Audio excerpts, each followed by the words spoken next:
Thank you, guys. Thank you so much. Well,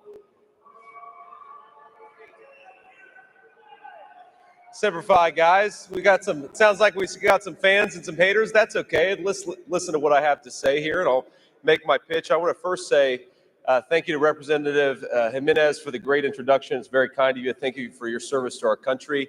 The only career firefighter in the United States Congress. So thrilled to have you on our side and thrilled to have you fighting for America's firefighters. Let's give it up for Representative Jimenez.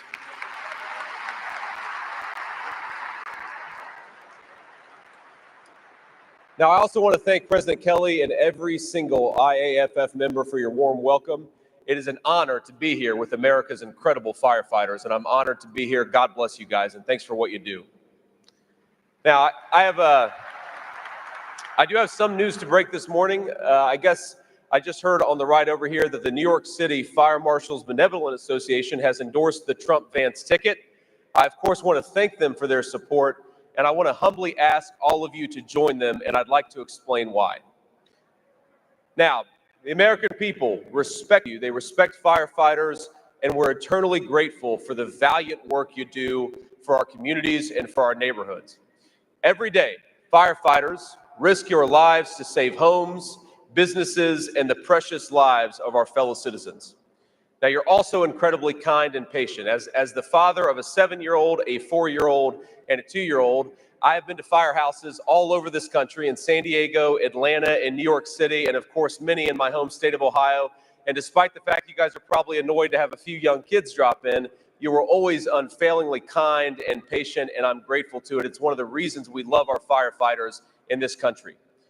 You all are the embodiment of American spirit: heroic, determined, selfless, hardworking, and tough. This country was built by people like you. America is great because of people like you, and I believe you deserve a government that is loyal to you.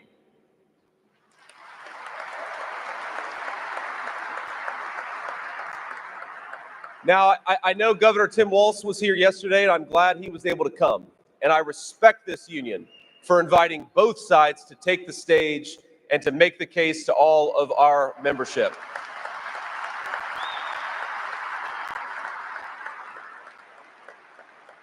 And of course, that's what democracy is about. You listen to both sides, you weigh their records, you weigh their plans, and then you vote.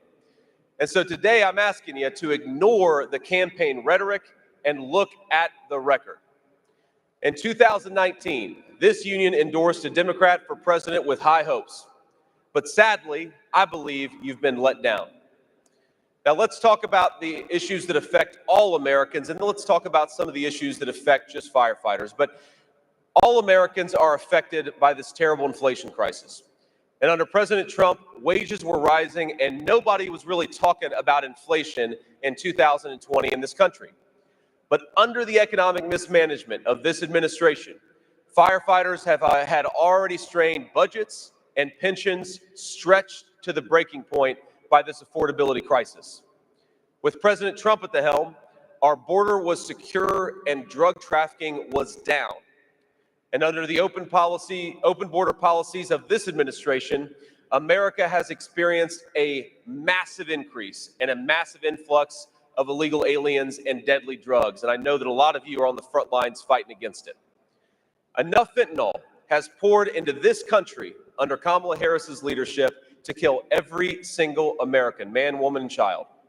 And firefighters and EMTs every single day are fighting against this crisis. I know it because I've seen you in my communities, and I admire you for it.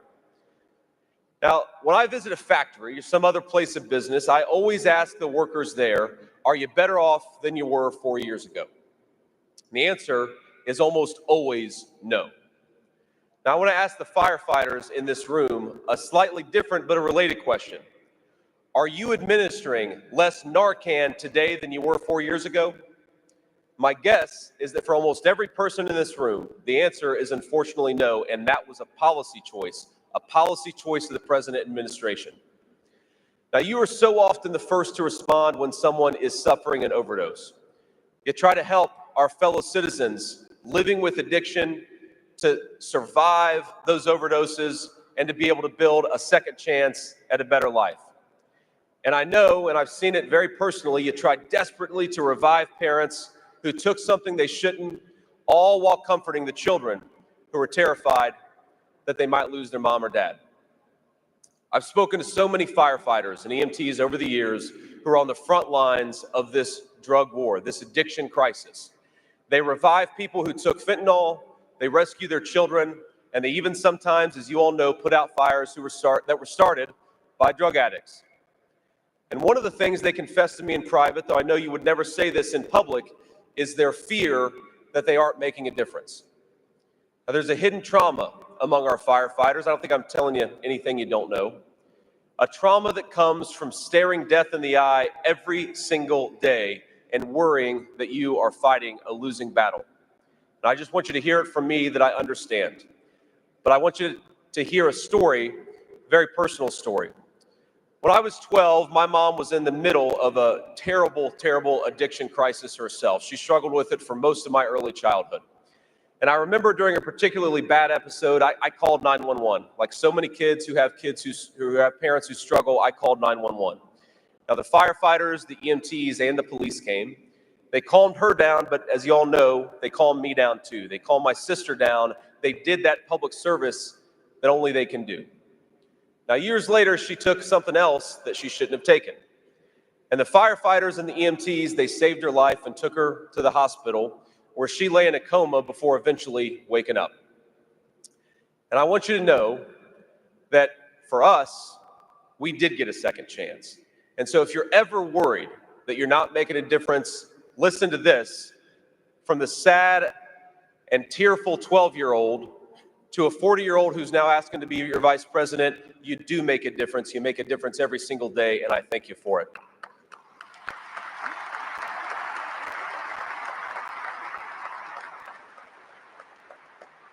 Now, you might not always see it, and you might not hear it, and I know that a lot of the people that you're out there fighting for and saving, sometimes they don't say thank you. But my mom, as much as she struggled with addiction for a big chunk of my early life, when you saved her life, when you gave her a second chance, she got clean, and she's been clean and sober for now almost 10 years. And God bless her, and God bless all of you for fighting for her.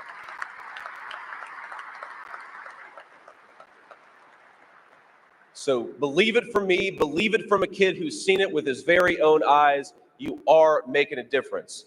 You are saving lives, and you are giving people an opportunity at a second chance, even if you don't see them take that opportunity every single time. God bless you guys.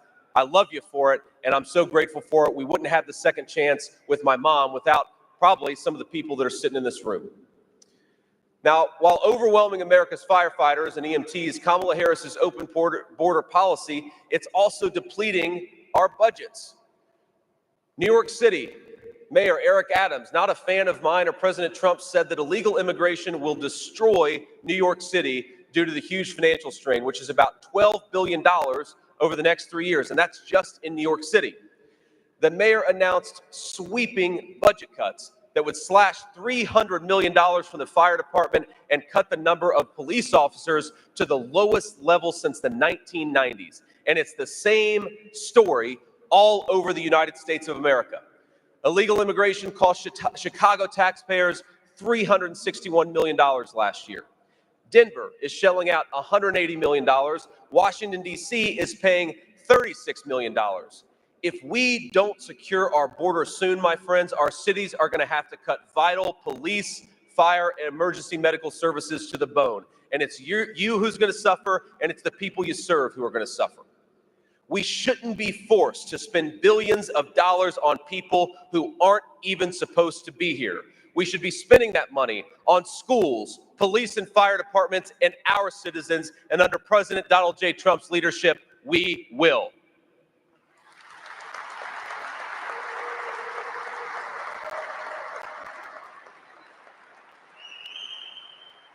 Now, here's another promise, not just a promise based on some plan that's written on a website, but based on the real record.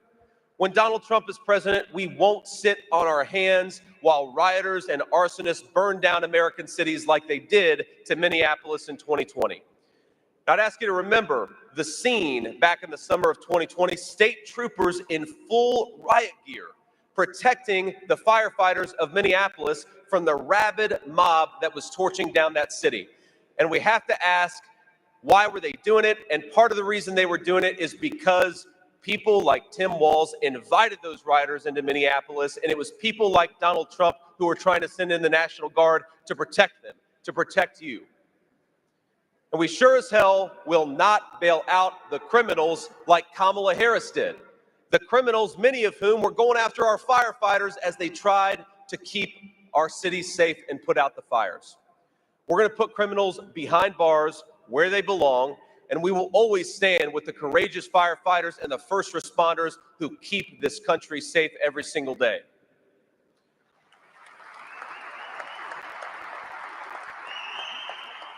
Now, President Trump and I are proud to be the most pro-worker Republican ticket in history, and I want to talk about why we're fighting for working people, why we're going to fight for unions and non-union alike. Now, our enemies and a lot of Democrats call us populists, like it's something of an insult. But if being a populist means being on the side of working people rather than the powerful elites who hollowed out our middle class and sent us into stupid foreign wars, then sign me up. I am a populist, and I'm proud of it. For decades, unions have given support to Democrat candidates without giving Republicans much consideration, and I'm not here to judge you or to blame you or to criticize you. I am here to tell you that it's a different world now. You may have noticed that Donald Trump is not exactly like Mitt Romney or some of the Republicans of the past. He is a different kind of Republican. And under his leadership, the Republican Party is the party of the American worker. Now just think about the Republican and Democrat conventions we just had. It says a lot who each party chose to put up on that stage. At the Republican convention, we were featuring everyday American workers, and of course, we had Hulk Hogan. And while it's tempting, and I'm sure it would make some big headlines, don't worry, everybody, I'm not going to try to take off my shirt here. But at the Democrat convention, it was a parade of celebrities and billionaires. It felt sometimes like every celebrity except for Hulk Hogan was at the Democratic National Convention.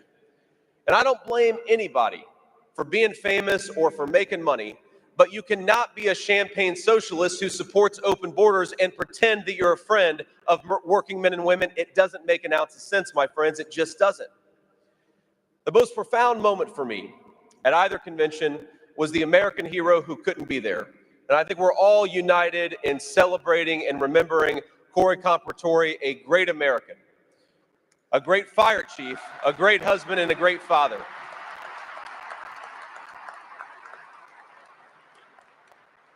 But while the assassin in Butler, Pennsylvania barely missed Donald Trump, he took the life of that great firefighter, a selfless patriot, and a respected citizen in his community. Now at the convention, President Trump stood beside Corey's helmet and gear and called for a moment of silence. And I tell you, there wasn't a dry eye in the arena in Milwaukee, Wisconsin. Our nation wept for Corey, just as our nation weeps for all the firefighters and the first responders who lost their lives in the service of others. Now, of course, I couldn't help but notice this wall beside me with names, I believe, 644 names. Is that right? 644 names of firefighters and emergency medical workers, proud IAFF members who have passed since your last convention. And I just want to tell you, seeing that wall breaks my heart, and it gives me a sense of renewed commitment to everything that you're doing. And I think just as it's fitting to remember the sacrifice of Corey Comparatori, we should also take a moment. Let's take a moment of silence and remember the 644 of your brothers and sisters who have passed.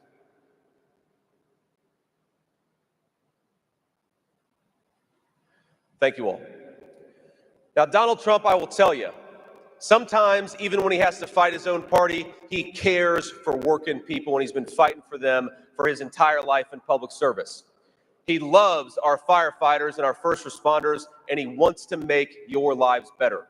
And he wants to make your service easier. It's never going to be easy, but maybe it can be a little bit easier than it is right now. And we have to be honest, my friends, the hard truth is that Kamala Harris is the latest in a long line of Democrats who come by every few years asking unions for money and promising you the moon, but often failing to deliver. And I'd ask you, after supporting Democrats for so long in this union, what has it gotten you? Over the past 70 years, union membership in this country, and this is not a good thing, but it has declined. The influence of unions has declined, and the wages of working people, union and non-union alike, have not kept up with the pace of inflation over the last 3.5 years. So I want to ask you a question that Donald Trump asked America in 2016, what the hell do you have to lose? Now, I know this is a diverse union. Some of you love President Trump and some of you clearly don't. I've heard from both sides just giving this little speech. Now, this may come as a shock to you, but once upon a time, I wasn't a Trump guy either. And trust me, the president never lets me forget it. What you may not know is why I changed my mind. And it was actually in big part because of a firefighter friend from Dayton, Ohio, who persuaded me that I was wrong about Donald Trump and that he was right. And by the way, while we're talking about Dayton, can I give a shout out to Dayton Firefighters Local 136. Where are we, Dayton? God bless you guys, and God bless you for your service in Ohio. Now, my buddy Matt, I won't give his last name because I don't want to embarrass him, but Matt was trying to convince me to trust Donald Trump in 2016. But the truth is, I didn't fully believe in the promises Trump made. I didn't believe in the promises that any politician made, and you shouldn't either. But I didn't change my mind because of Donald Trump's promises. I changed my mind because he did a good job for the American people. He created a booming economy with rising wages and virtually no inflation. He stood up to China and reinvigorated American manufacturing. He kept us out of ridiculous foreign wars. And time after time, I saw that when Donald Trump makes a promise, my friends, he keeps it. Now, just look at the promises he kept to our firefighters during his first term. He extended the AFG and SAFER authorizations to make sure firefighters got the funding they need. He signed a $100 million increase for firefighters during the midst of the pandemic. He signed legislation to improve wildfire suppression and forest management. And he signed an executive order to allow unions to create apprenticeship programs, helping you all recruit and train a new generation of firefighters. They tasked his EPA with addressing dangerous chemicals like PFAS to ensure safe firefighter gear. And I'll tell you, I share President Trump's commitment, and I speak for President Trump in saying that we are dedicated to health, to safety, and to the prosperity of our first responders, including our firefighters.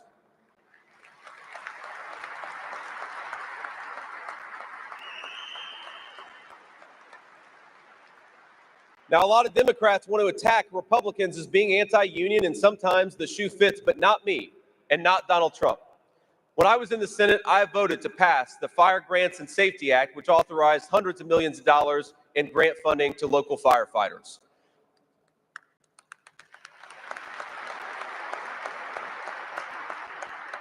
And as Vice President, I will fight to ensure you get the resources you need, especially in some fast-growing places like Phoenix and Las Vegas, where we need more firehouses, not more shelters to house illegal aliens.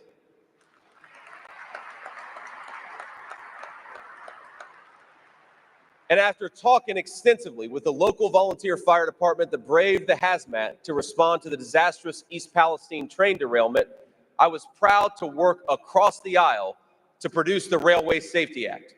And our bipartisan bill increased funding for communities to prepare for hazardous material spills and mandated that first responders always be notified when hazardous materials are being transported on rail lines in their communities. It's just common sense. You got to tell people what you're bringing into their communities if you're bringing it in the first place. Now, you may remember a lot of businesses didn't like that bill, but the railway union supported it, and President Trump and I fought for it, and we're still fighting for it to this very day. Now, speaking of East Palestine, I learned in talking to the local fire department there that our firefighters experience higher rates of cancer. You all know this, of course.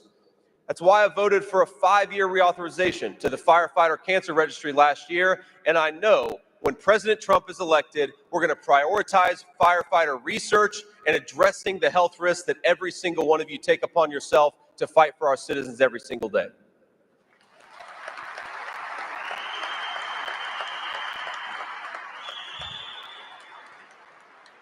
Now, look, when President Trump returns to the White House, and I believe that he will, we are always going to have an open door for the membership of this organization and the leadership of this organization. And that's true whether it's this union or other unions or anybody else. We're going to have an open door for working people because we want to fight for working people every single day. We will respect your right to engage in collective bargaining.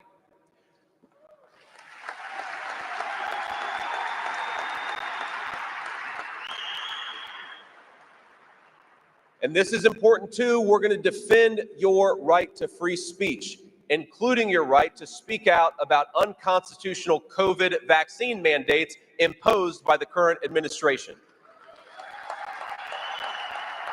We're going to abolish every single mandate, and we're going to fight to rehire every firefighter who was wrongly terminated with all the back pay that they deserve.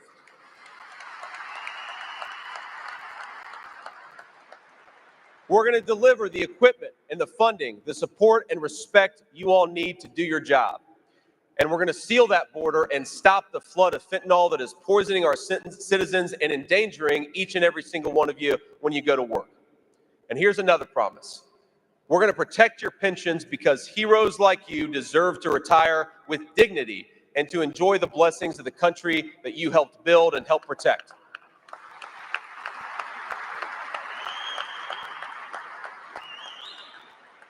And it's not just words, it's not just promises that I'm making. I am actually a co-sponsor of the Social Security Fairness Act, and I'm proud of it.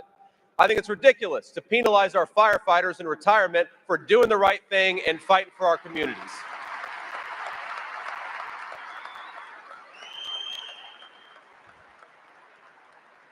Now, look, I know you do a hard and dangerous job. You spend long hours away from your family. The work can leave physical and emotional scars, and I've seen it even in the firefighters that I know. Frankly, you don't get paid what you deserve. But you don't do it for fame and you don't do it for fortune. You do it, and I know this, because you love your communities. And I think you deserve to live in a country where people like you and your children can afford to live the American dream in the cities and towns that all of us love.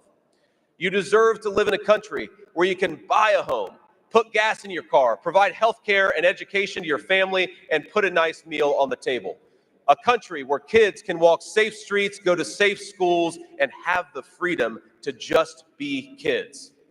A country where if you work hard and play by the rules, you can live a good life.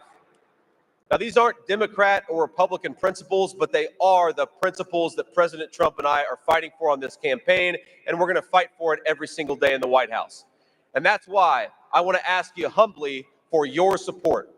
President Trump and I want exactly what you want: more jobs, rising wages, a secure border, safe streets, and an affordable country where every child and every family can achieve their dreams.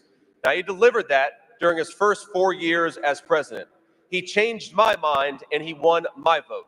And for the skeptics still out there, I hope he has changed your minds too. But I'll tell you, whatever your politics and whatever your preferences, I make this solemn promise. Whether you support us or not, whether you ultimately endorse us or not, President Trump and I believe in our firefighters, we believe in our first responders, and we will never stop fighting for you. I am rooting for you. I am proud of you. I am thankful for you. God bless you. I want your support. We're going to fight for you whether we get it or not. God bless you guys, and thank you.